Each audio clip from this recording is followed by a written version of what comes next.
The weather is warming up, and that increases the threat for Lyme disease. This morning, we asked the vets how to keep your pet safe. Good morning. From the Ballston Spa Veterinary Clinic, I'm Dr. Eric Anderson. Today we're going to have an update on Lyme disease. It's spring, and spring and fall are the two worst seasons for Lyme. As far as new things regarding Lyme disease, the only new thing is the ticks are more prevalent, there are more of them, and we're seeing more dogs and people in the Northeast getting Lyme disease. First, let's talk a little bit about the disease and how it works.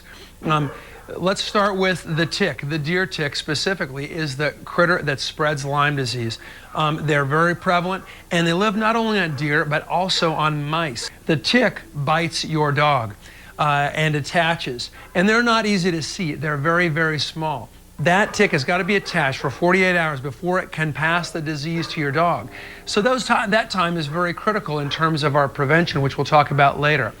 At that time, the 48-hour mark, the disease is spread into the dog, and now the dog is officially infected. Now, when they're showing symptoms, we're looking for fever, lethargy, and most importantly, joint pain. That's kind of the classic sign. Very lame all of a sudden and not feeling good. That's a classic Lyme disease situation. So now the mantra of prevention for Lyme disease.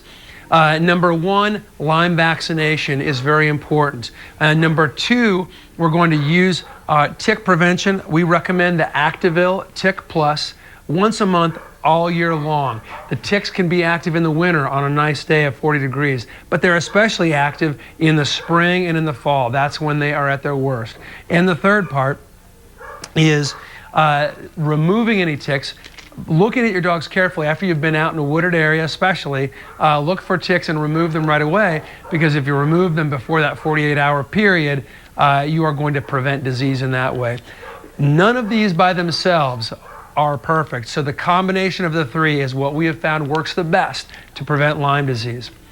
From Ballston Spa Veterinary Clinic, I'm Dr. Eric Anderson. There it is. Ask the Vets. Email us. AskTheVets@cbs6albany.com.